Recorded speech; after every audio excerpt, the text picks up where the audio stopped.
ये कहानी मायावती और अखिलेश यादव के राज की नहीं है, बल्कि योगी राज की है। अनुराग हम सब के बीच नहीं रहा, लेकिन उसकी लड़ाई अभी बाकी है। जौनपुर केस में अब तक योगी सरकार की नजर क्यों नहीं पड़ी? योगी के सबसे खास अधिकारियों में से एक अजय पाल शर्मा वहां के कप्तान हैं। उनके रहते परिवार को न्याय मिलने में देरी क्यों हो रही है? इस बात को समझने के लिए 3 मिनट तक रिपोर्ट का पूरा हिस्सा सुनिए। अनुराग यादव केस में योगी सरकार की नजर नहीं है या उन्हें कुछ बताया ही नहीं गया, इस बात के सबूत भी मिलते हैं। जौनपुर की घटना के बाद ही प्रयागराज की घटना होती है। वहां दुबे परिवार के 2 लोगों की जान जाती है। योगी सरकार 5-5 लाख रुपए का मुआवजा देती है, लेकिन अनुराग के परिवार तक सरकार का कोई नुमाइंदा नहीं पहुंचता। हमने इसकी पड़ताल की तो जो पता चला वो हैरान कर देने वाला है। अजय पाल शर्मा खुद इस बात से परेशान है कि मैं अब तक इस केस का खुलासा क्यों नहीं कर पाया। रामपुर में एसपी रहने के दौरान एक खबर आती है। पता चलता है कि एक आरोपी ने लड़की छेड़ी है। अजय पाल खुद वहां पहुंच जाते हैं।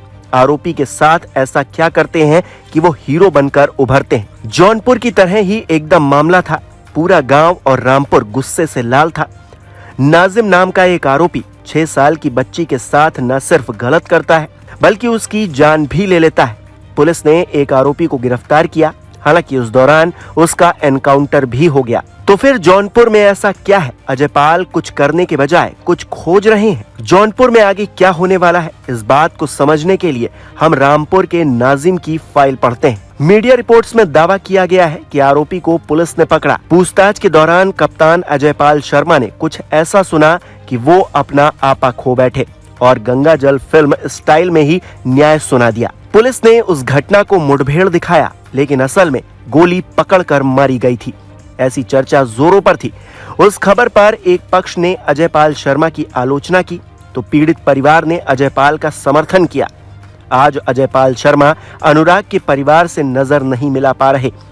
कुछ ऐसा खोज रहे हैं जिसकी तलाश उन्हें कई दिनों से है। जब तक वो मिलता नहीं, तब तक एक्शन होता नहीं।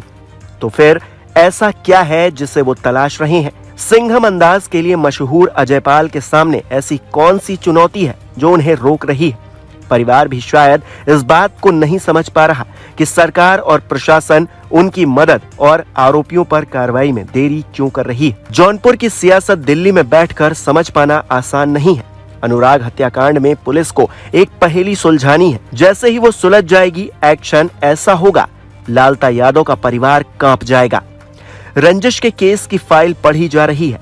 रंजिश में अपराध करने का तरीका जौनपुर की पुलिस क्यों खोज रही है और क्यों योगी मिलने को नहीं बुलाते हैं?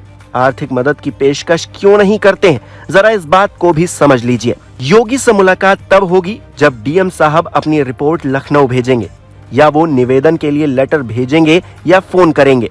डीएम साहब ऐसा तब करेंगे जब जिले के कप्तान उन्हें ये कहेंगे कि जांच पूरी हो रही है, आप परिवार को मिलने के लिए भेज सकते हैं।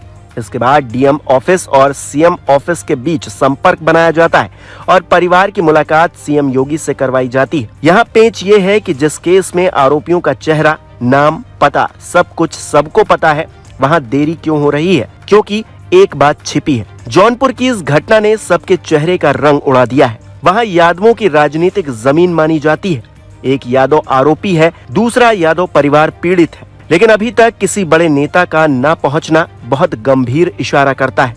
विधायक, सांसद, मंत्री, नेता कोई नहीं पहुंचा। यहाँ तक कि धनंजय सिंह भी नहीं पहुंचे, जो लोकसभा चुनाव में यादवों से वोट मांगते हैं। ये कहानी इसलिए ऐसी लगती है क्योंकि अनुराग यादव का परिवार गरीब है और गरीब के साथ कोई नहीं होता है। गांव वाले मीडिया के जरिए खबर देते रहे हैं। उन्हें उम्मीद है बाबा है तो कोई ना कोई कार्रवाई जरूर होगी। 7 अक्टूबर की शाम तक डीएम ऑफिस से सीएम ऑफिस तक संपर्क हो सकता है। 8 या 9 को बुलडोजर चलाया जा सकता है और 10 तारीख को अनुराग के पिता और बहनों से मुलाकात सीएम योगी कर सकते हैं। फिर भी अजय पाल इस बात से परेशान है कि उनके रहते अनुराग का परिवार न्याय के लिए क्यों तड़प रहा है।